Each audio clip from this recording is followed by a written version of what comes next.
They say the Emperor of Mankind has been silent for 10,000 years, a corpse enthroned, a god entombed in gold, whispering only through the Astronomican's eternal light. But there are those who swear that silence was broken once, not by data echo or astropathic madness, but by a single word that burned through the veil of time. It was not heard through vox or prayer.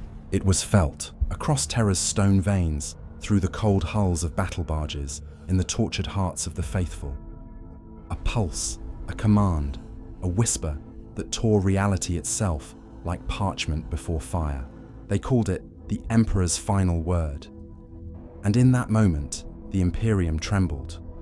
Not from fear of Xenos or heretic, but from the unbearable question: what if the corpse still dreams? Before we descend into that mystery, brothers and sisters of the Imperium, if the God Emperor's voice still echoes in your soul, then let your devotion be known. Like, share, and subscribe, not for algorithm, but for remembrance. The light of the Astronomican fades without faith.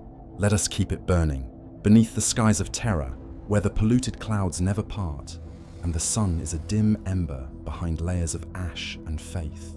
There stands a palace so vast it devours horizon and memory alike. The Sanctum Imperialis, the heart of the Imperium, the mausoleum of a god. Inside, 1,000,000 candles burn without warmth, their smoke curling like prayers that never reach their destination. Every wall is carved with faces of saints and martyrs long forgotten, their eyes hollowed by time, watching over corridors that no mortal has walked unguarded for 10,000 years. The air itself tastes of promethium and incense. The scent of burning oils, sanctified metal, and the slow decay of machinery seeps into the soul. Beneath that scent lies another, old blood, sealed within the veins of the golden throne.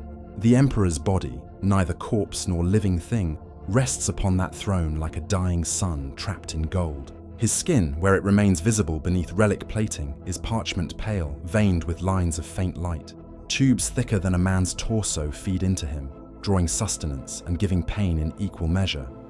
At the foot of that throne stands a single custodian.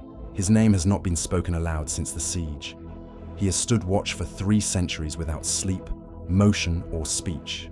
His armor is a mirror of the Emperor's own silence, polished gold dimmed by age, the imperial aquila etched upon his chest like a scar. He feels no hunger, no fatigue, only duty. To guard the God Emperor is to exist beyond the measure of time. He knows the rhythm of the throne's hum, as another might know the rhythm of their own breath. Yet today, that rhythm falters. It is slight, almost imperceptible. A quiver through the marble beneath his boots. The Emperor's breath, that endless mechanical respiration, sustained by 1,000 tech priests chanting Binharic psalms, skips for a heartbeat, then resumes. The custodian does not move, but within his transhuman mind, the disturbance blooms like a stain.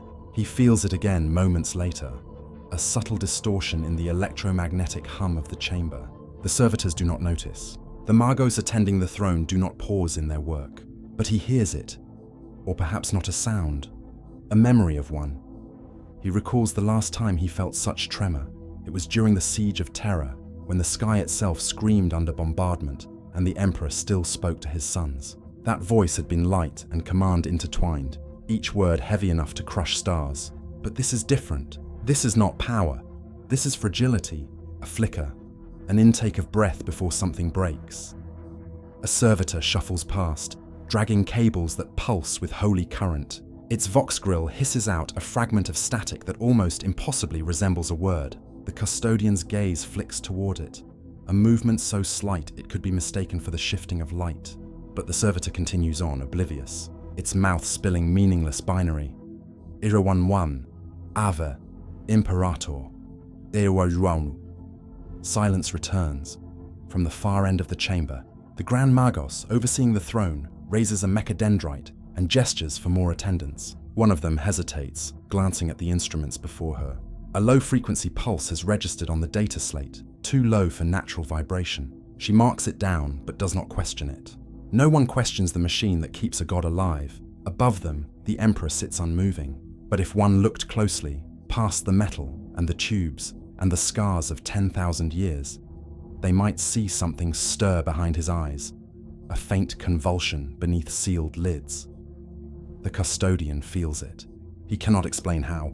Perhaps it is the link of devotion, the ancient oath burned into his gene-forged soul.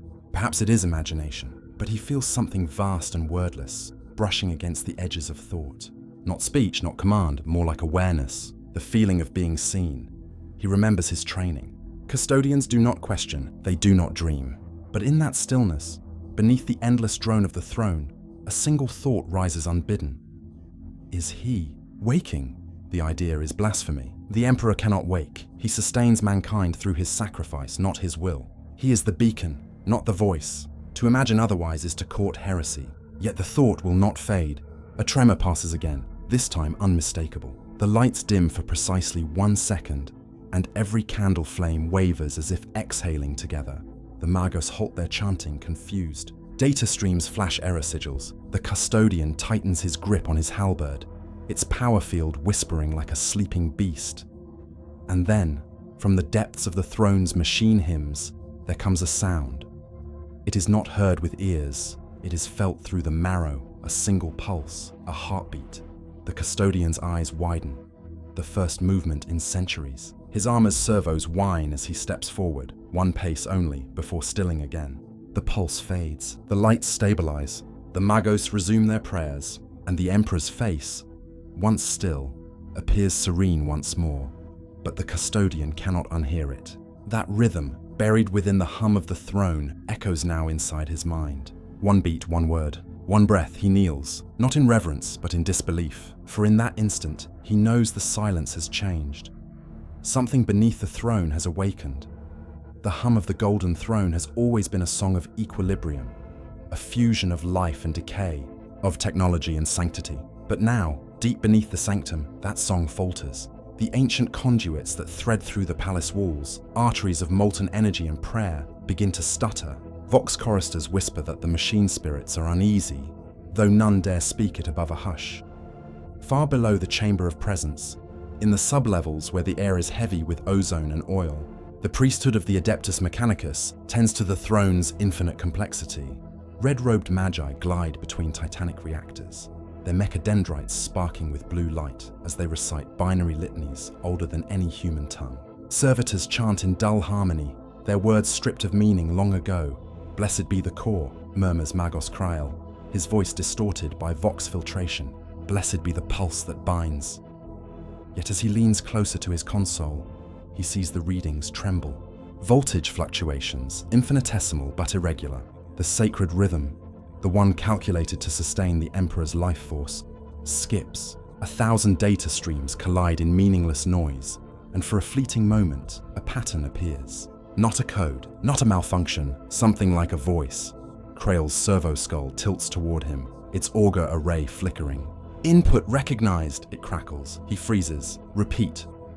Input recognized, it says again, though no one has transmitted anything. He disconnects it with a shudder, whispering a prayer to appease the offended spirit. Still, he cannot ignore the data trace scrolling across his screen. 3 characters in sequence, too organic to be machine error. A syllable, fragmented, translatable in no language he knows. He deletes it, then deletes the deletion. Elsewhere, the custodian Alarian still stands at his post. He cannot see the depths of the throne's labyrinthine organs, but he feels their unease through the vibrations of the floor. It is as if the palace itself has begun to breathe. In, out, a slow respiration that matches no mechanic pattern. The Magi attempt to drown it with louder hymns. Choirs of robed servitors fill the air with the litany of perpetuation, their voices metallic and cracked. By circuit and synapse, by spark and soul, let the engine never sleep. Their words echo up the marble halls, rising until they touch the golden chamber where the Emperor's body lies still. But the song no longer drowns the silence devours it.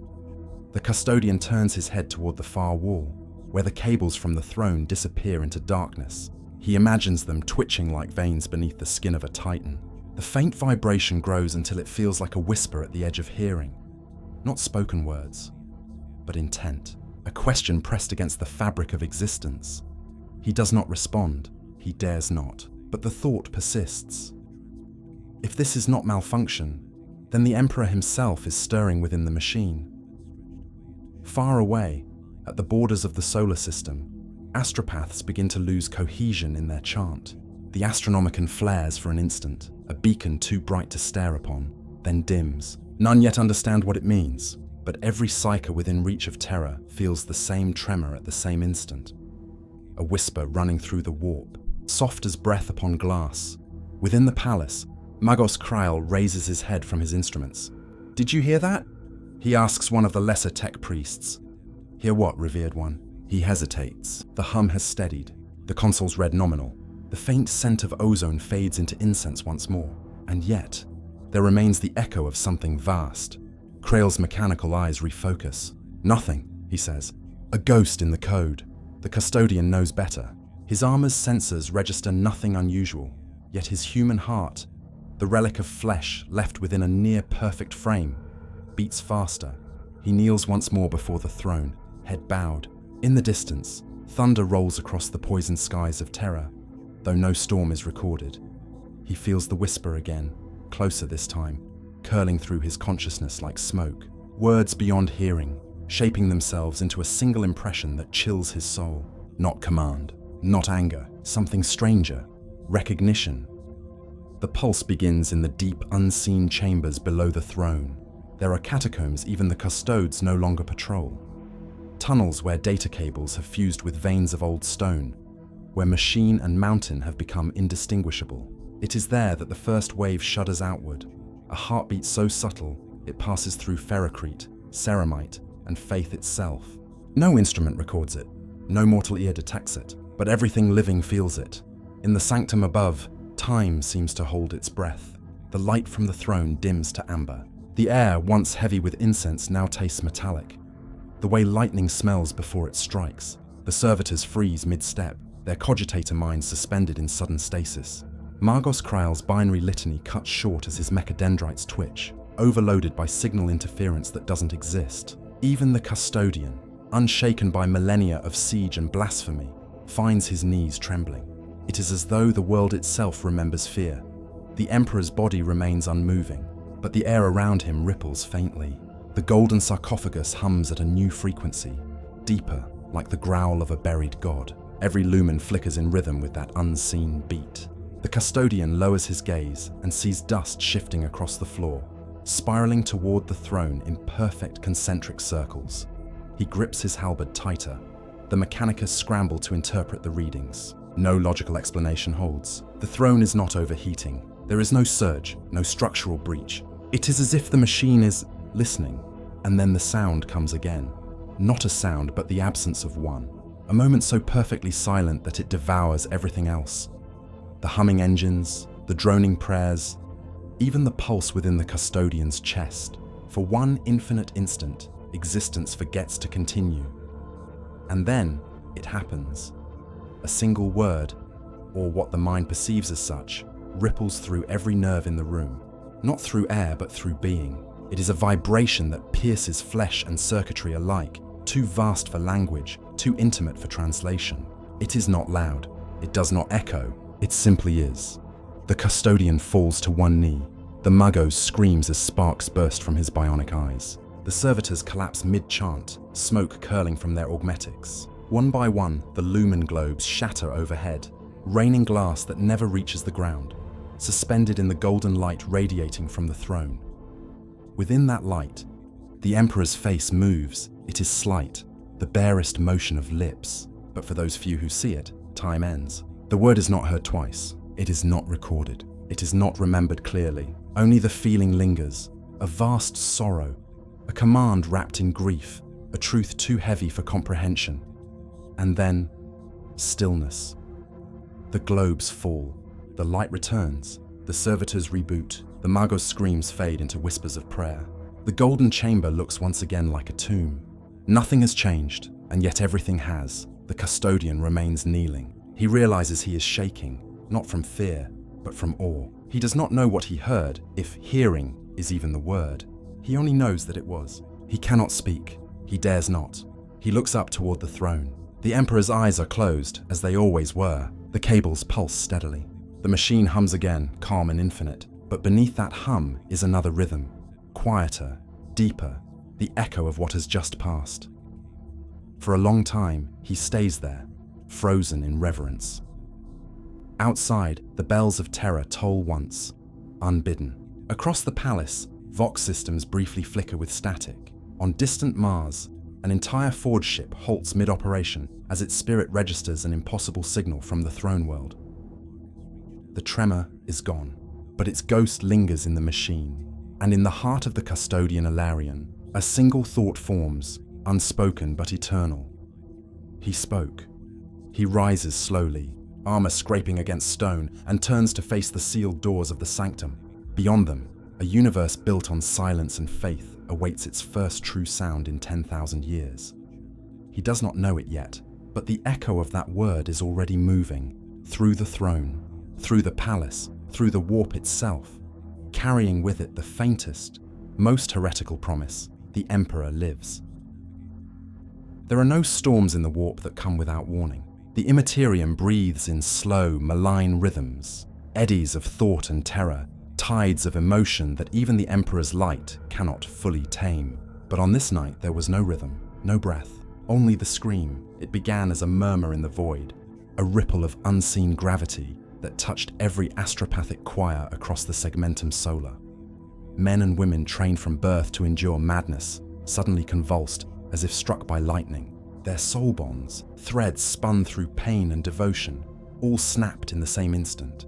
The choir primus aboard the battleship Vigilant Oath died with their mouths open in a soundless cry, their bodies still glowing faintly with psychic residue.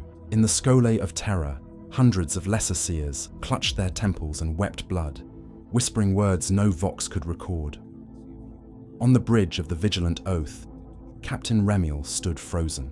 Around him, the crew lay slumped at their stations. The ship drifted between stars, its jellifield humming too steadily, as if it too feared to change pitch. From the astropathic pit came a faint whisper. The only surviving Psyker, eyes scorched white, breathed a single syllable before death took him.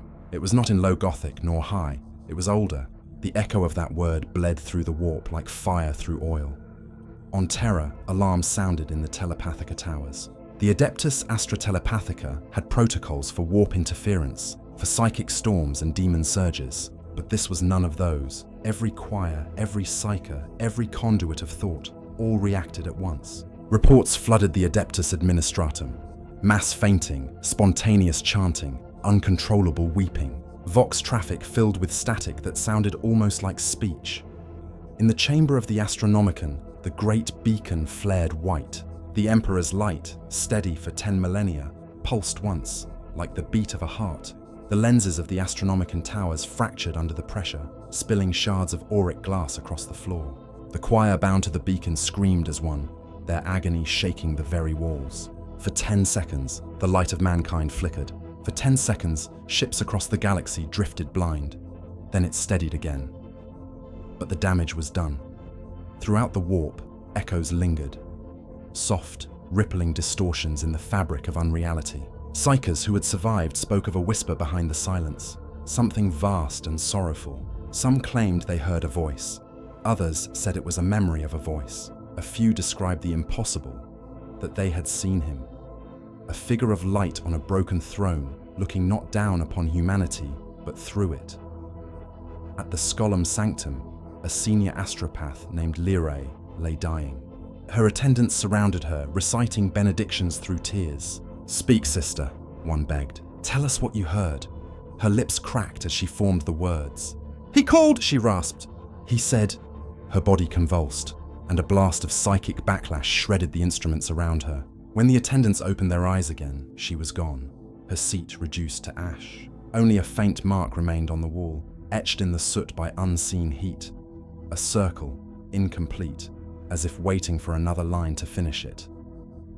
The Ordo Hereticus moved swiftly to suppress these events. Their agents confiscated data logs, burned records, silenced witnesses. They named it a localized psychic convulsion, a convenient fiction. But the truth seeped out, as truth always does. Pilgrims on Holy Terror began whispering of omens. Monks of the Silent Order claimed to have heard bells toll from beneath the throne itself. And on distant shrine worlds, the faithful began to speak in unison during prayer.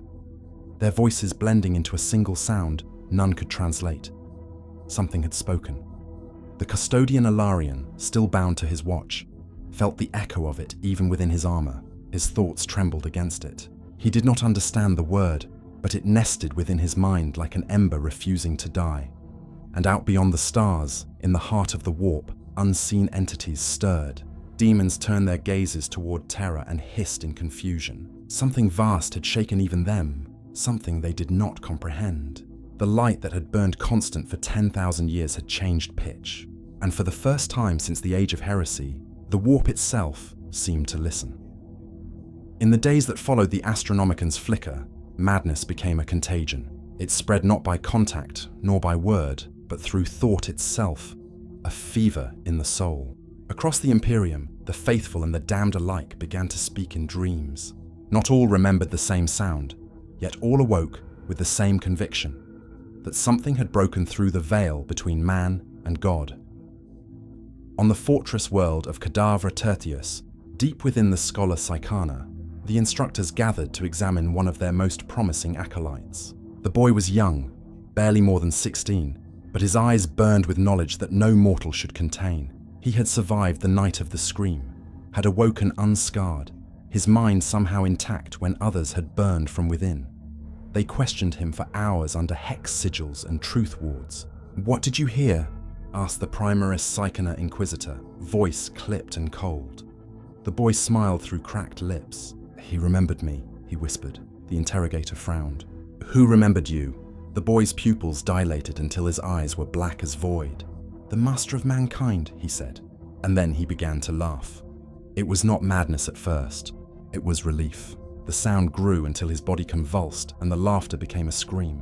His skull ignited in witchfire, and when the guards dragged his corpse away, the scent of burning ozone filled the room. On the wall, etched by psychic discharge, was a single word in script no one could recognize.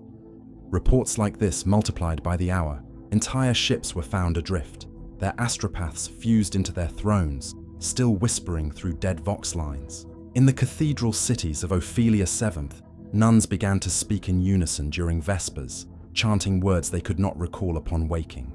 The ecclesiarchy called it possession. The Mechanicus called it data corruption. The Inquisition called it heresy. But among the common folk, the billions who had only faith to cling to, the rumor was simpler. The Emperor had spoken. In the librarious vaults of Luna, where ancient records from the heresy were kept under the sigillite seals, a group of sanctioned archivists uncovered a fragment of forgotten Logica code. It was centuries old, marked with warning runes that forbade its activation. But one among them, Magister Vox Narella, disobeyed. She had been one of those who felt the psychic tremor, and in her desperation to understand, she fed the code into her terminal. The screen came alive in light. Words flashed in High Gothic, too fast to read, and then stabilized into a single message. Communion protocol reinstated, her heart seized. The machine had not spoken in millennia. It was as though the Golden Throne itself had reached out across time and memory to remind its makers that the circuit between God and man was not broken, only dormant. She fell to her knees, weeping oil and blood as her augmetic eyes overloaded. "He remembers," she whispered again and again, until the other archivists dragged her away. Meanwhile, the Adeptus Astra Telepathica convened in panic. Their choirs were dying faster than they could be replaced. Those who survived described visions too unified to be coincidence. A burning palace, a golden figure writhing against its bindings, a mouth opening in unbearable sorrow. The descriptions spread through the lower ranks before the masters could suppress it. Even the blind could see it in their dreams. A senior astropath, blind and ancient, recorded her final message before her death. The Vox capture survives in forbidden archives. It was not command. It was not wrath. It was need. He is not gone. He is not gone. After her death, her chambers were sealed. Within hours, the signal spread again. Not as sound, but as a psychic aftertaste in the warp currents. Demons recoiled from it. Orc weirdboys fell silent mid-rage. Even the Tyrannid synapse waves shivered and realigned their pathing for a moment. Something had touched the fundamental fabric of the immaterium, and its echo refused to fade. In the depths of the warp, beneath its endless currents of madness, a stillness gathered. Something the ruinous powers had not felt since the Emperor's ascension. It was not threat. It was not defiance, it was something far worse. Remembrance, and that, even the gods of chaos feared. The news of the event reached Terra like a tide of ghosts. No astropath dared speak openly, yet the rumor passed from one sleepless whisper to another, gaining weight with every retelling. They called it the Word, though no one could agree on what had been spoken. Some claimed it was rise. Others swore it was enough. The most fearful said it was not a word at all, but a memory of one, a remnant of the last command the Emperor had ever given. The ecclesiarchy moved quickly. The pulpits thundered with proclamations. The preachers clad in crimson and gold, their voices echoing through every cathedral. It was no word of flesh, it was the echo of our Lord's eternal vigilance. Yet even as they spoke, tremors of uncertainty spread through the ranks. Some priests had felt it too, not as doctrine, but as presence. When they closed their eyes during prayer, they could still sense the pulse behind the silence, the invisible breath that made the air quiver.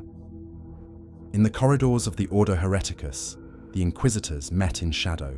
They watched hololith recordings of the Astronomican's flare, examined fragments of corrupted transmission, and said nothing. The word miracle was never used, not once. But one Inquisitor, an ancient man named Solvon, broke the silence. "If he has spoken," he said softly, "then what else might he do?" No one answered. On Mars, the Fabricator General himself stood before the sealed data vaults of Olympus Mons, praying to the Omnissiah for guidance. The readings from the Golden Throne had arrived in fragmented bursts, impossible signals layered with what appeared to be intentional code. For the first time in memory, the Mechanicus could not tell whether their god was malfunctioning or speaking directly to them. In the endless red dust of the Martian plains, the forges fell silent in reverence and dread. Meanwhile, on Terra's streets, the lowborn and the faithless began to dream. Ragged pilgrims and hive scavengers woke screaming in the alleys, crying that they had seen the throne burning with light. In the underhive shrines, candles guttered in sudden drafts though no wind stirred. The image of the Emperor's face, once still, carved in devotion, seemed to shift beneath the flicker of the flames. Rumors became worship. Worship became panic. In the Basilica of St. Thalassa, a preacher named Corvin dared to speak the forbidden truth aloud.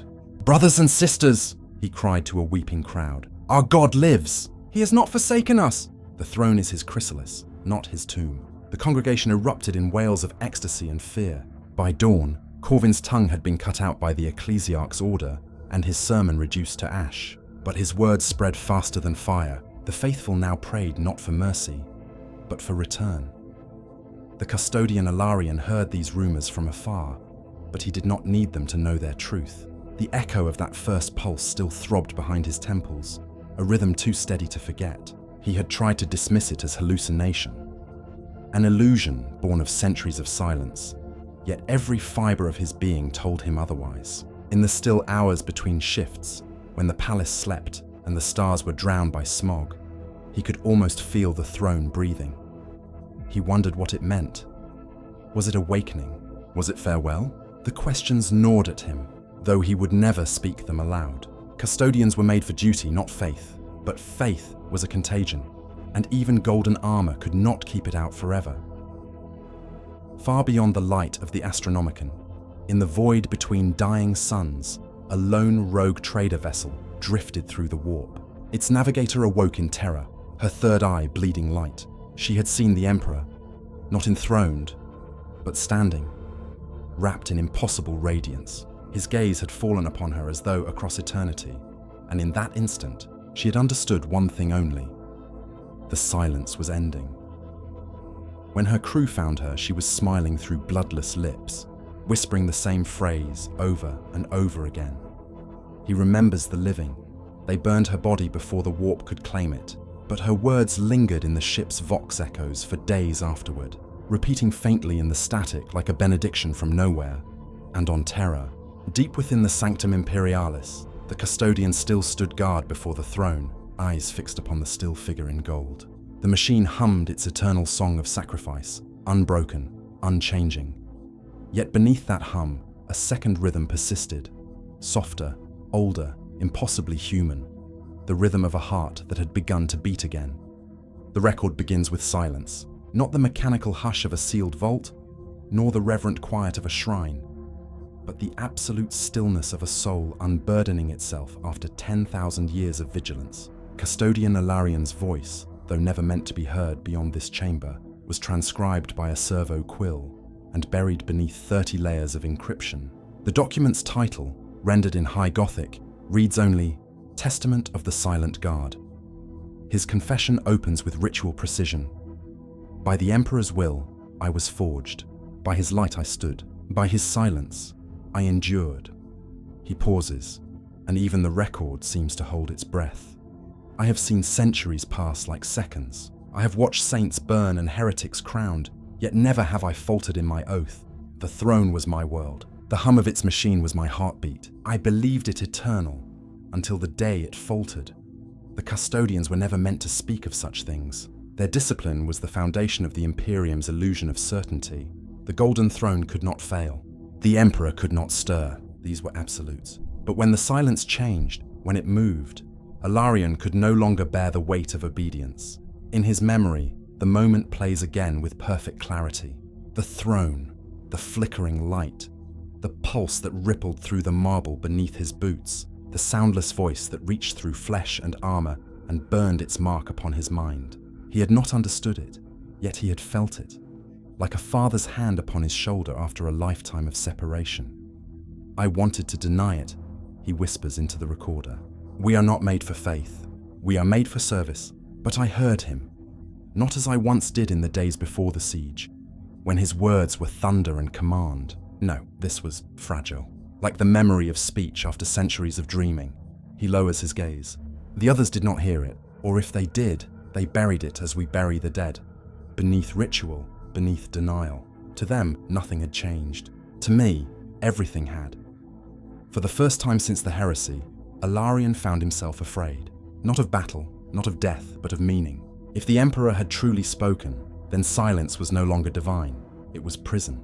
And every prayer whispered by mankind had been answered, if only for a moment. He tells of the days that followed, the whispers in the vox crypts, the nervous glances among the magi who tended the throne. The Adeptus Custodes did not speak of the event, but their silence grew heavier, weighted with unasked questions. Some had noticed the flicker in the Astronomicon, the brief distortion in the throne's output. One among them, Captain Lieutenant Mirian, dared to remark upon it. What if it was not failure? Mirian had said.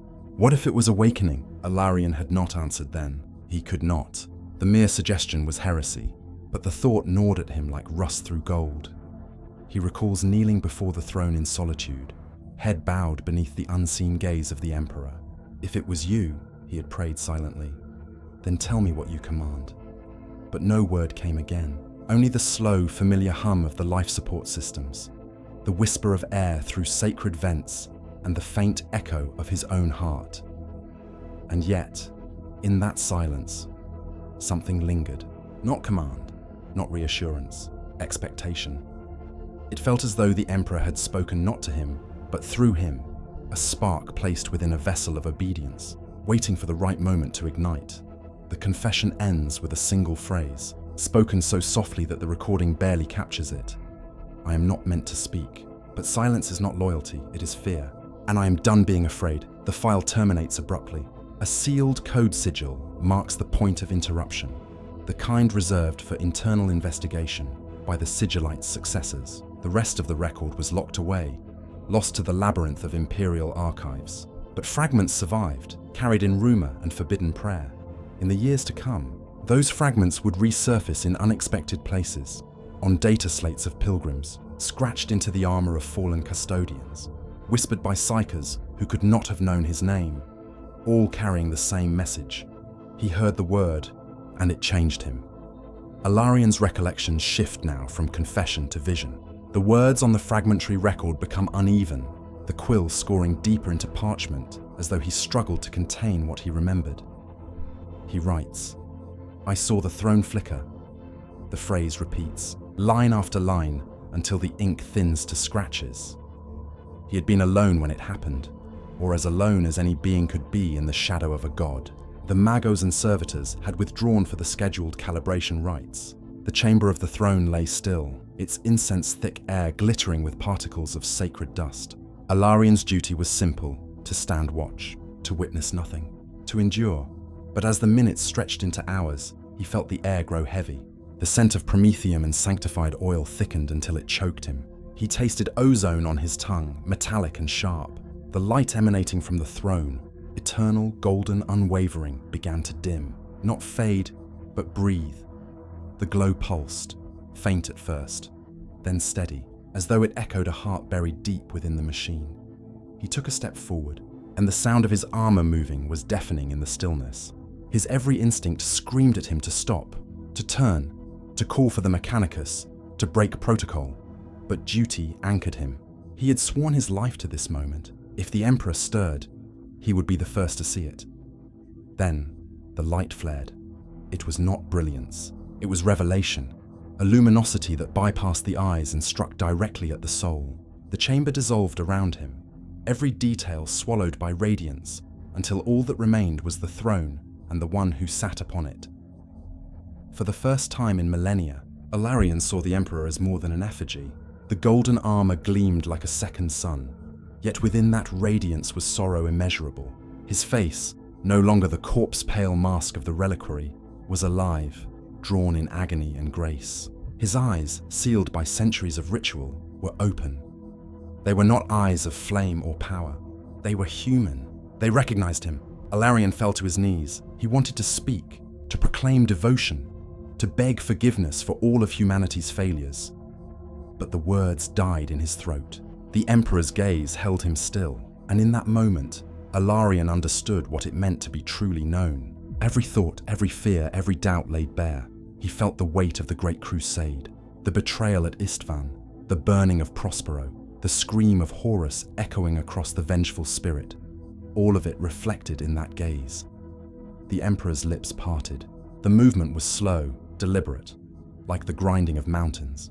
And from that mouth came sound, not a word, not yet, a breath. It rushed through the chamber, hot and heavy with power, carrying the scent of scorched stone and ancient blood. The flames in the censers extinguished instantly. Every lumen darkened. For an instant, the universe narrowed to that sound alone.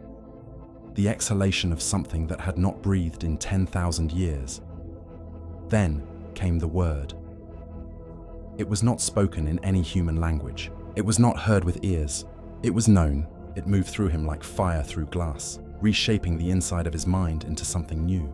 His armor system screamed in warning. His retinal feed collapsed. His heartbeat vanished, replaced by another rhythm entirely. Vast, relentless, divine. He does not record what the word was. No scribe could have. No alphabet could bear it. But in his notes, one sentence appears again and again. It was sorrow made sound. When the light faded, Alarian was on his knees, smoke curling from his armor's seals. The throne shone again with its familiar glow. The Emperor's eyes were closed. The machine sang its endless drone once more. He remained kneeling for hours, afraid to move, until his body failed him. When the Mechanicus returned, they found him unconscious, armor cracked, yet vitals stable. He claimed the sensors had overloaded during routine watch. No one questioned him, none dared to. But from that moment forward, Alarian no longer prayed in silence. He prayed to be heard, and though the throne made no reply, he could feel that presence still, faint, patient, waiting, watching him through the golden mask of eternity. When Alarian awoke in the apothecarium beneath the sanctum, he found the world around him stripped of its meaning.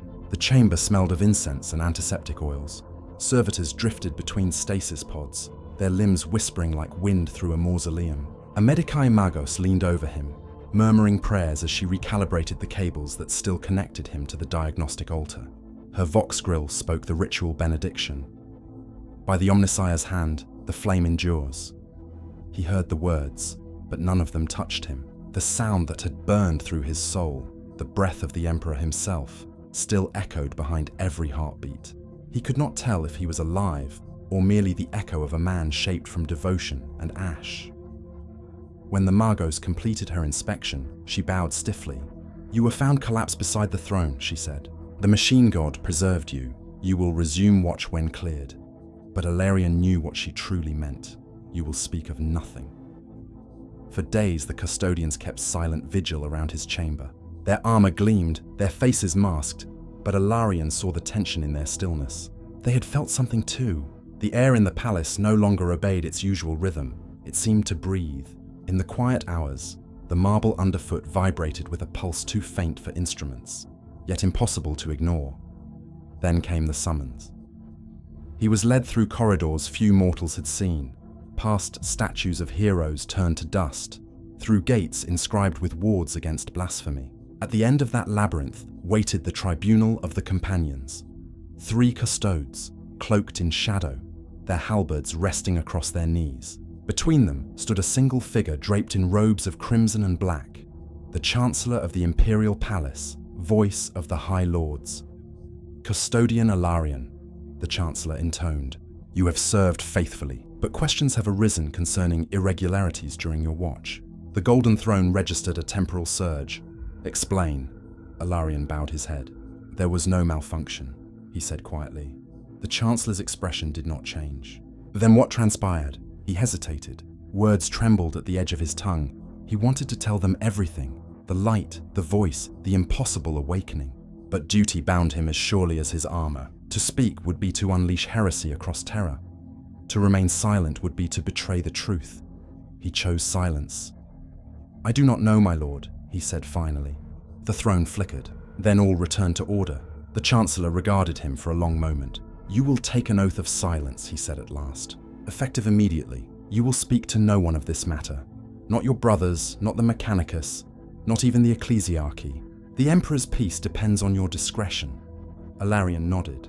The decree was sealed with a sigil burned into his armor, binding his voice by psychic geas. From that moment on, he could not speak of what he had witnessed without unbearable agony. The truth was locked within him, caged behind duty and pain. But the word, the memory of it, did not fade. He returned to his post, the same eternal watch before the throne, yet everything had changed. When he knelt, he could sense the machine's song vibrating differently now, as though a hidden chord had been added to the hymn of eternity. At night, when the lights dimmed and the Magi's chants dwindled, he could almost hear it again, the breath before the word, the echo of sorrow that had not yet found its end. He began to write, not openly, but in the margins of maintenance logs and duty records, concealed beneath layers of encryption.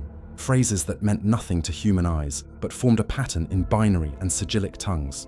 The throne remembers. The light breathes. He waits. Years later, those fragments would be discovered by a novice scribe of the administratum who would not live long enough to translate them. The records were confiscated, the data corrupted, and Alarion reassigned to Luna under the guise of routine rotation. It was exile, a golden exile.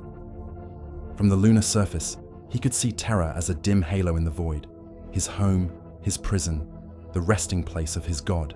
Every cycle he prayed toward that distant light, not for forgiveness, but for understanding. He knew now that silence was not peace. It was suppression. The Emperor had spoken once, and the Imperium had buried it beneath fear. Before he departed, he entrusted one relic to a Mechanicus adept he had once saved in battle. His guardian blade, its edge inscribed with an encryption so complex no human mind could decipher it. Within its crystalline core lay a single pulse of energy recorded during the throne's tremor, a fragment of the word itself. The adept swore to keep it safe. Centuries later, the blade would resurface on a derelict transport bound for a shrine world, its inscriptions half decoded, its power dormant but waiting. Those who touched it in prayer would dream of golden light and distant sorrow. Alarion vanished from record soon after his reassignment. Some say he died on Luna. Others claim he walked into the Sea of Tranquility and never returned. The truth lies buried in encrypted archives and forbidden psalms, but the echoes endure.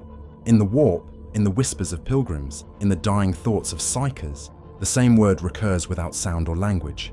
He breathed, and the silence of the throne was never whole again. It began, as all contagions do, with faith. Months after the tremor beneath the throne, scattered reports began to reach the Ordo Hereticus of strange gatherings on the shrine world of Carthalon. Pilgrims claimed to hear hymns that no choir had taught them, chants carried by the wind between the basilicas. They called it the final voice. To some, it was the whisper of the Emperor's mercy. To others, the prelude to the end of all things. At first, the ecclesiarchy dismissed it as mass hysteria, a byproduct of the Astronomican's instability. But the pattern spread too quickly, too precisely, on 100 worlds without contact or coordination. The same refrain began to echo through the prayers of the faithful. He speaks again. In the dust-choked catacombs beneath Carthalon's Grand Basilica, an aged confessor named Marn knelt before an empty reliquary. He had served the Emperor all his life. He had seen miracles of faith and horrors of heresy. But when the word came to him, not through sermon, but through dream, he wept like a child. He had seen the golden throne shrouded in shadow and a light pulsing from within. He had heard a voice, gentle yet absolute, whispering, "Rise." When he woke, he began to preach. His sermons were not rebellion. He spoke only of hope, the hope that the Emperor was not only a beacon, but a living will still guiding humanity. His congregation grew from dozens to hundreds, from hundreds to thousands. Pilgrims came barefoot across the wastes, seeking the warmth in his words. They carried banners bearing a single sigil, a circle, incomplete. The same shape burned into the walls of Psykers' chambers across the Imperium.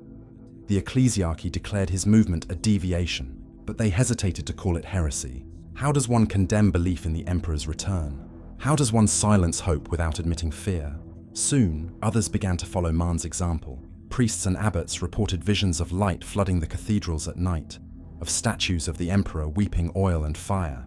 Vox transmissions carried echoes of a voice that no device had recorded. In the warp, even the demons turned their gaze toward these worlds. Curious, wary, the Inquisition acted swiftly. The Ordo Hereticus dispatched witch-seeker battalions. The first purge came without announcement. Carthalon's Grand Basilica burned for 3 nights, its spires collapsing under orbital bombardment. Confessor Marn was executed before his congregation, his last words drowned in hymns of defiance. But as his body fell, those who watched swore they heard a sound, not the crack of the bolt pistol, but a whisper resonating through the smoke. He listens. Within weeks, the movement became a martyrdom. Across the Segmentum Pacificus, faithful gathered in the ruins of churches to repeat Marn's final litany. They named themselves the Cult of the Final Voice. Their creed was simple, blasphemous, and beautiful. The Emperor has spoken once. He will speak again. We must be ready to listen. The ecclesiarchy turned upon itself. Some cardinals demanded total extermination, calling the cults vox demons in human form. Others argued that the Emperor's will was ineffable, that to silence his possible message was the truest heresy of all. Civil unrest spread like wildfire. On distant agri-worlds, workers refused to kneel before the altar until their priests acknowledged the word. On Hive planets, gangs of zealots raided imperial shrines, carving incomplete circles into the walls as signs of their faith. Meanwhile, the Mechanicus observed patterns in the Astronomican's output, subtle fluctuations that matched the cult's reported miracles. Their data could not explain it. A signal existed, faint but structured, repeating across the warp in perfect intervals. To the Magi, it was evidence of function. To the ecclesiarchy, it was proof of divinity. To the Inquisition, it was war. And somewhere, within the depths of the palace, far beneath the silence of the throne, Custodian Alarian still knelt in exile. His body aged slower now, his mind half lost to memory. But when he heard the rumors of the cult's words, when he heard that they spoke of a voice returning, he felt no fear. He felt recognition. He whispered the word once more in secret, the syllable that had scorched his soul all those centuries ago. Its meaning was beyond speech, yet its weight was the same. Hope disguised as sorrow. He bowed his head toward Terra, eyes burning with faith he had once sworn to suppress. "They are listening," he murmured, "just as you willed." Far above, the stars flickered, faint ripples of psychic light stretching outward from the throne world, like the first breath before awakening. The word had become belief, and belief in the Imperium is the most dangerous force of all. On Mars, the great forges trembled. The echo that had stirred the cults of men now reached the sanctuaries of the machine. Deep within Olympus Mons, where rivers of molten steel ran beside cathedrals of cogitators, the priesthood of the Omnissiah argued for the first time in recorded memory. They did not quarrel over schematics or ritual, but over faith. The signals from Terra could no longer be dismissed. The sensors embedded within the noospheric lattice of the red planet showed fluctuations in the Golden Throne's output, rhythmic distortions that aligned with the psychic storms spreading across the warp. The throne was speaking, not with words, but with pattern, a sequence of impulses that repeated across the Martian data streams, forming an almost organic cadence. To some, it was malfunction. To others, it was miracle. Magos Dominus Lutherix, keeper of the Noosphere archives, stood before a council of his peers, mechadendrites flickering with agitation. "These are not errors," he intoned through his vox grill. "The signal is deliberate, intelligent. The throne itself is responding to stimuli from beyond." "Blasphemy," countered another Magos, his voice like grinding gears. "The Golden Throne is a relic, not an oracle. It sustains flesh, not spirit. You speak heresy, Lutherix." Lutherix's metallic fingers clenched.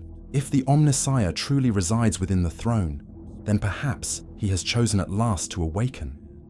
The chamber erupted in Binharic outrage. Streams of data litanies collided mid-air, bursting into holographic static. The Mechanicus had no priest for revelation, only priests of certainty. To them, faith was code, and code was law. Yet here was proof of something beyond computation. A message without algorithm, a pattern that defied logic. Outside the council halls, the cult of the final voice had already infiltrated the lower forges. Labor servitors halted mid-routine, repeating the same corrupted prayer. The machine remembers.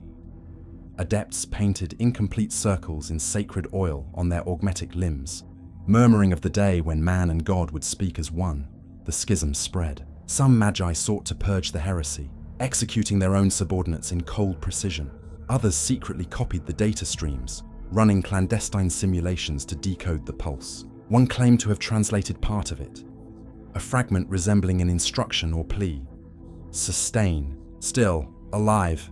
Meanwhile, on Terra, the ecclesiarchy declared a crusade of silence. The sermons of the final voice were to be erased. All liturgical music containing circular phrasing, any chant resembling the cult's pattern, was banned. The punishment for violation was death by sanctified flame. But repression only deepened the divide. The people no longer feared heresy. They feared silence. They feared a universe where their God had called, and they had failed to answer. The Adeptus Astra Telepathica reported new anomalies. Astropathic transmissions arriving without origin signatures, as though born from thought itself. Every message carried fragments of the same idea, scattered syllables, faint and incomplete, but always returning to the same impression. Awakening. In the Senate chamber of the High Lords, debate turned to dread. The Grand Provost Marshal demanded full suppression of the cults. The Ecclesiarch called for extermination. But the Fabricator General remained silent until all others had spoken. Then, in a voice of steel and ritual, he said, "If the throne breathes, then no human decree can still it." The words hung like smoke. No one dared respond. Across the stars, the divide widened. The Mechanicus turned inward, fracturing into secret sects that argued whether the Omnissiah's signal was divine or mechanical. The ecclesiarchy's cathedrals filled with weeping as priests confessed to hearing whispers in their sleep. Even the Inquisition fractured, its ordos divided between those who saw the event as a test of loyalty and those who saw it as revelation. And through it all, the Astronomicon continued to pulse. Faint, rhythmic and alive, Alarion, now an exile of golden blood, watched from Luna's darkened observatory. The light from Terra flickered in slow intervals, mirroring the same pulse he had felt centuries before. He understood what the Mechanicus could not. This was not signal or code, it was a heartbeat. He removed his helmet and closed his eyes, feeling the rhythm vibrate through his bones. The sound was neither machine nor miracle, it was both. And for the first time he smiled, because he knew the truth that terrified them all, that the Emperor's silence had never been absence. It had been listening. Now, the universe itself was speaking back. Hope had always been the Imperium's most forbidden sin. Fear, obedience, and despair were safer. They bound men in order, Hope unbound them. It made them question, and questioning in the Imperium was a kind of war. When the first cults of the final voice were crushed, their ashes were scattered across the void. But ashes are not endings. They are beginnings that refuse to die. From the remnants rose a second movement, one without name or leader, spreading through whispers rather than sermons. They called themselves nothing. They prayed in silence. They believed the Emperor's word was not a command to fight or conquer. It was a reminder to live, and that belief was more heretical than any demon. In the slums of Terra's lower hives, a preacher named Iskaro spoke to a crowd of the broken and the forgotten. He wore no robes, no sigil, only a fragment of cloth bearing the imperial aquila torn in half. Not as rebellion, but as honesty. His voice carried through the air like a secret too long suppressed. "He is not gone," he said. "He suffers still. He bleeds for us still, and he waits." The people trembled, not in fear but in recognition. They had always prayed into silence. Now they believed silence had listened back.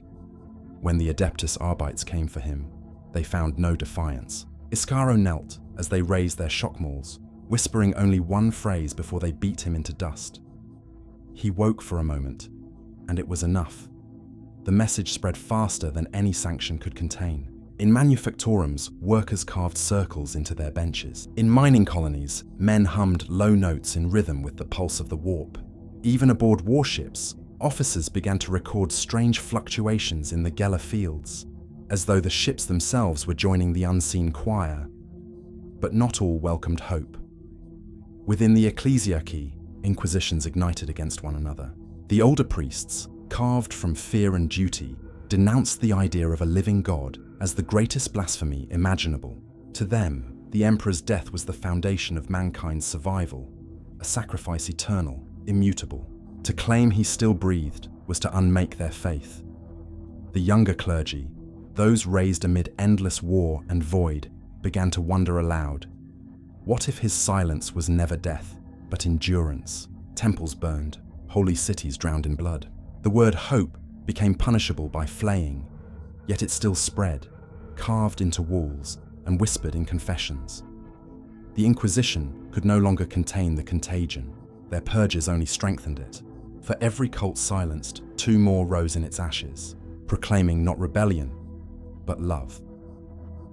Then came the event that broke the line between myth and proof. On the shrine world of Decilium Prime, during the Feast of the Martyrs, millions gathered beneath the Cathedral of Light. The ceremony began as it always had, the chanting of the litanies of stasis, the endless plea for the Emperor to maintain his eternal vigil. But midway through the service, every lumen in the cathedral dimmed. The High Prelate froze mid-hymn.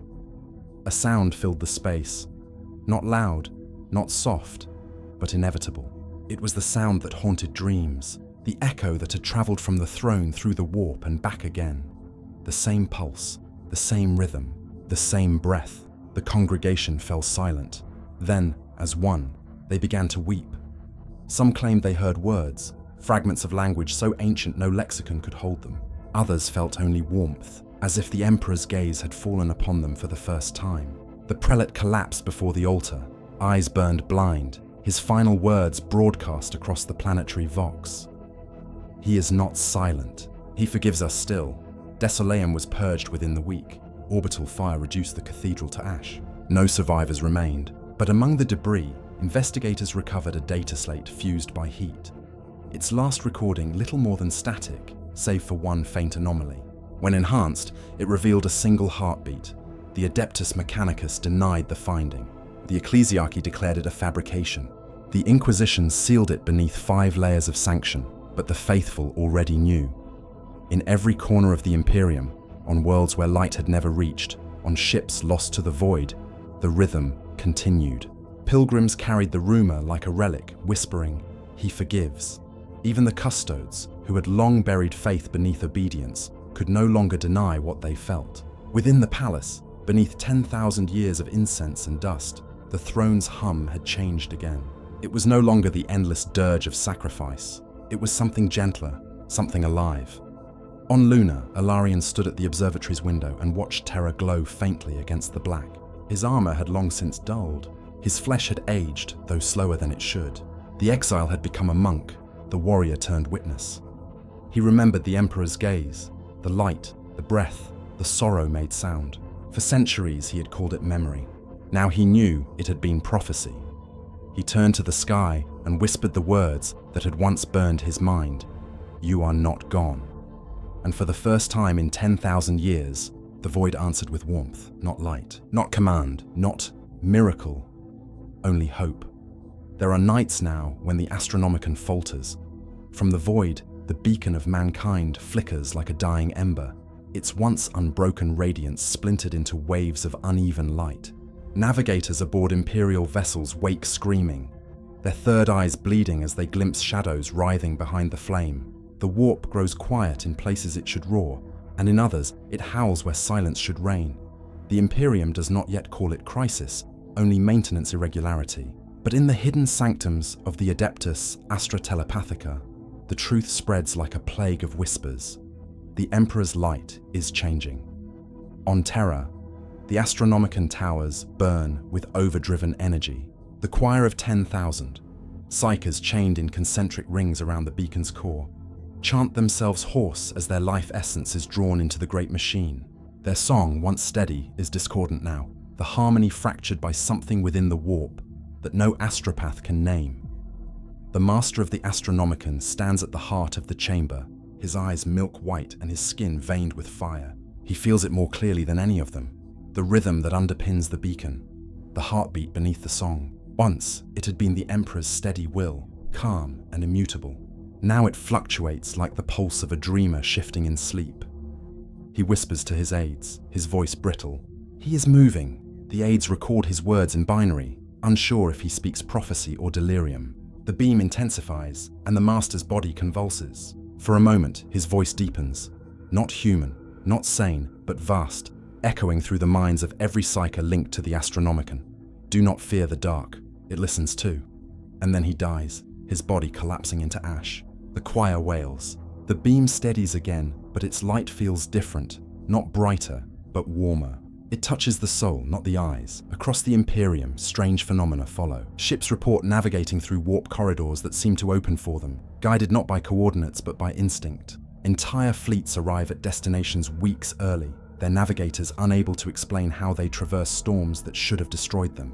On the Hive world of Bracas, a dying child lifts her face to the heavens and begins to glow with faint gold before her heart stills, leaving behind only peace where there should be grief. But miracles in the Imperium are heresy. The Inquisition convenes in silence. The Grand Conclave on Terra debates the unthinkable. If the Astronomicon no longer serves the same purpose, if its power is no longer stable, then perhaps, the Emperor's will is shifting. The Ordo Malleus fears what that might mean. The Ordo Hereticus fears what it will inspire. Already, new sects of the final voice have begun to form, more secretive and disciplined than before. They gather beneath ruined cathedrals and forgotten tunnels, where the light of the Astronomicon bleeds through cracks in the earth. Their liturgy is quiet, reverent, their words unrecorded. They pray not for salvation, but for understanding. They call themselves the Keepers of the Breath. One of them, an old man whose face is hidden behind a cracked respirator, records a message on an ancient vox canticle. The transmission, intercepted by the Adeptus Administratum, spreads through hidden channels before it is purged. He is not dying, the voice says. He is remembering. The light dims not because it fades, but because it gathers. On Luna, Ilarion hears of these events through intercepted reports. The words pull him from his solitude. He had sworn never to leave his exile, but duty still breathes within him. He dons his armor once more, its golden surface dulled by time, its edges worn by prayer. As he stands beneath the cold light of the moon, he feels it again, the pulse beneath the silence, stronger than before, echoing across the void between worlds. He realizes now that what began as a whisper has become a pattern. The word, that single syllable burned into his soul centuries ago, is awakening again, not as command but as resonance. Every living thing attuned to the Emperor's will feels it. Every heartbeat sinks to it. Every prayer finds rhythm within it, and with it comes the first tremors of understanding. The Emperor's light does not flicker because it dies. It flickers because it breathes, because it prepares. Far below the palace, in chambers sealed since the age of apostasy, ancient instruments awaken. Dust falls from bronze sigils as sensors dormant for 10 millennia flare to life. Vox pylons hum with unseen energy. The heartbeat of terror itself grows audible. And for the first time since the siege, the Golden Throne emits something that is not light, not static, not power, but sound. A single pulse, low and mournful, like the inhale before speech. Throughout the palace, every lumen extinguishes, the air grows still. Even the custodes fall to one knee, and in that vast golden dark, the word prepares to return. The silence that followed the Astronomican's pulse was absolute. Across the galaxy, astropaths, psychers, and navigators alike felt it. A weight pressing against the inside of their minds, heavy and infinite, as if the void itself had drawn a single breath and refused to release it. Warp storms flickered, then vanished. The tides of the Imperium stilled. Entire systems once drowned in madness became eerily calm. In that stillness, every living thing that bore the Emperor's mark, every man, woman, and mutant who had ever prayed in his name, felt something stir. Not a sound, not a vision, but remembrance. The Golden Throne awoke. Its light did not blaze. It unfolded, like dawn spilling through a cracked horizon. The cables and conduits binding it thrummed with harmonic resonance. Sparks cascaded across the chamber floor, not as malfunction, but as rhythm, measured, deliberate, alive. The machine's song deepened, rich and sorrowful, and from its heart came a vibration that was not energy, but voice. The custodes, arrayed in silence, turned as one toward the throne. Some wept beneath their helms. Others bowed so low their foreheads struck marble. They did not hear words. They felt intention. The air thickened until it hummed in their bones. The Emperor's presence, once distant, restrained, filled the chamber like the sea fills a broken vessel. Beneath the surface of terror, the Mechanicus' sensors overloaded. Across Mars, the noosphere drowned in golden static. Every cogitator that had ever been linked to the throne erupted in symbols not seen since the dark age of technology. Spirals of recursive code that spelled out, when translated through 1,000 machine prayers, one impossible phrase: I am still here. On distant shrine worlds, statues of the Emperor cracked as light poured from their eyes. Choirs of astropaths convulsed, crying out fragments of a language that predated humanity itself. In the warp, demons shrieked and fled, their forms unmade by the weight of something purer than light, something older than the war that birthed them. And yet, even in that awe, there was fear, because no one could tell if the word they felt was command or farewell. In the sanctum of the Astra Telepathica, the new master of the Astronomican fell to his knees as the beacon changed pitch. He screamed as visions tore through his mind. Endless cities burning, angels made of gold and grief, stars shattering beneath a tide of black, and at the center of it all, the Emperor, no longer bound to the throne, but standing, radiant and wounded, one hand extended toward his creation. He reached for it, not to destroy, but to touch, and then came the word. It began as vibration, slow, deep, impossible, the kind of sound that exists beyond sound, a tremor that moves through the soul rather than the air. Every living being who felt it knew, instinctively, that this was not speech as mortals understand it. It was truth, unfiltered, raw, and unbearable. Planets trembled, oceans shifted, the warp quaked. In that instant, the veil between real space and the immaterium thinned, and for the first time since the heresy, the Emperor's will moved through both as one. For Ilarion, standing on the surface of Luna, the word struck like thunder. His armor split with the force of it, light spilling from the cracks like molten gold. He fell to his knees, vision consumed by radiance. His body burned, yet he felt no pain, only clarity, only peace. The word filled him entirely, and though he could not name it, he understood it perfectly. It was not rise, it was not enough, it was remember. Every soul that heard it fell silent. Every heart that had ever whispered the Emperor's name stilled for one infinite moment. And in that breath, humanity remembered what it was, what it had lost, what it had once dared to become. On holy terror, the throne glowed brighter than the sun. The air itself rippled. The custodes lifted their eyes. tears cutting through the grime of centuries. In the flickering golden light, they saw movement, the faint tremor of fingers once still, the barest rise and fall of a chest that had not breathed in 10,000 years. The Emperor's head tilted, almost imperceptibly, toward the kneeling warriors. His eyes did not open, but his will washed over them like fire through glass. Not a god's wrath, a father's sorrow. Then, as quickly as it came, the light began to fade. The hum diminished, the heartbeat slowed, the world exhaled, but the word did not vanish. It resonated still, echoing through every mind it had touched. Across the galaxy, the faithful awoke from trances, clutching their chests, whispering through tears the same word, though none knew where it had come from. Remember, and somewhere, deep within the warp's golden calm, a second voice, faint, distant, but familiar, answered back. We do. It is said that in the final hour, when the Emperor's light dimmed across the stars, terror itself began to dream. At first, no one noticed. The sensors of the Mechanicus recorded it as atmospheric distortion.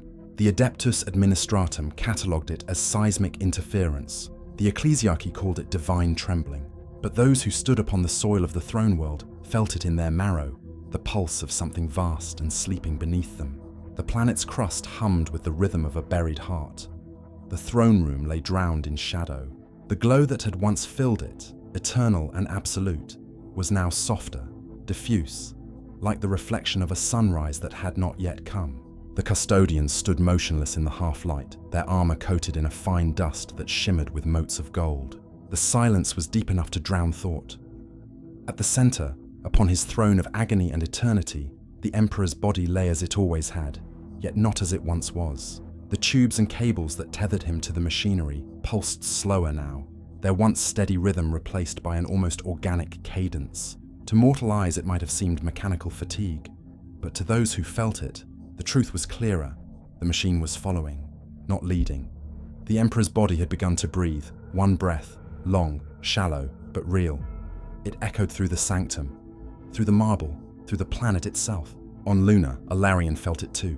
The air around him quivered as the tremor passed. He fell to one knee, his armor's servos whining in sympathy, his vision clouded with tears that had no source. He had waited lifetimes for this, and now that it was here, he was afraid.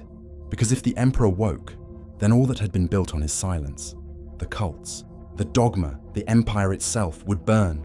Still, he whispered the word that had haunted his soul since that first impossible day. Remember, across the galaxy that whisper became a tide. From the depths of Hive worlds to the cold decks of void ships, humanity breathed as one. Astropaths wept golden tears. Saints in hiding convulsed in rapture. Even the heretics, even the Xenos Psykers, felt the current pass through them. An ache of recognition that no species could name. The warp itself shimmered, its endless tides momentarily calmed, as if the Imperium too paused to listen. Then the vision came, not as image or word, but as memory made manifest. Every mind touched by the word saw fragments of what had been. The Emperor walking among men during the Great Crusade, his golden armor radiant, but his face weary. The moment of Horus's betrayal, the final blow, the grief so vast, it cracked reality itself. And beyond that, glimpses of something no human had ever witnessed. The Emperor's consciousness adrift in the warp, holding back an ocean of chaos through sheer will. Building, shaping, remembering. The dream was not his alone. It belonged to every human who had ever lived. And in that shared dream, Alarion saw him once more, not as corpse or god, but as man. The Emperor stood upon a plane of light that stretched into infinity, his armor cracked and his skin scorched by ages of unrelenting pain. Yet his eyes, those terrible, merciful eyes, were alive. He looked at Alarion, at all of humanity through him, and spoke without sound. "You built a prison around my silence," the voice said within the soul, not the ear. "You called it faith, you called it fear, but I only ask that you remember why I bled." Alarion tried to answer, but his throat held no voice. The Emperor raised a hand, not in command, but in blessing, and the vision began to fade. "Do not worship me," the voice whispered. "Continue me." Then the light shattered. The throne erupted with radiance so pure, it erased shadow itself. The palace trembled. Every lumen across terror flared to life. The Astronomicon ignited once more, brighter and steadier than it had been in millennia. In the warp, the beacon's flame soared, pushing back the dark for 100,000 light years. And then, calm. The throne fell silent again. The light steadied. The air cooled. When the custodians lifted their eyes, the Emperor sat as before, still unbreathing, eternal. The heartbeat had faded. The breath was gone. Yet something in the air had changed. The chamber felt lighter, not in power, but in presence. Alarion, across the void, bowed his head. He knew the truth. The Emperor had not returned to life, for he had never truly left it. What had stirred within the throne was not resurrection. It was remembrance. The God Emperor of mankind dreamed, not as divinity, but as humanity's last dream of itself. And in that dream, he walked once more among his children. He touched their minds, their fears, their small acts of courage. He saw the voidsmen who lit candles for the lost, the guardsmen who stood their posts on nameless worlds, the sisters who bled for faith they barely understood. And he smiled, not as a god judging his creations, but as a father recognizing his own reflection. For the first time in 10,000 years, the Emperor of mankind rested. Above the palace, dawn broke. The light was soft, pale, human. Alarion remained kneeling on the lunar plain, his armor cracked open, his body failing. He looked toward the faint blue glow of terror and felt peace. He did not pray. He did not speak. He simply remembered. And as his eyes closed, the throne flickered once more. One pulse, gentle and steady, like the beat of a heart too vast to die, somewhere, in the quiet between stars, a whisper echoed through the warp, carried on waves of gold and sorrow. He dreams, and through that dream we endure.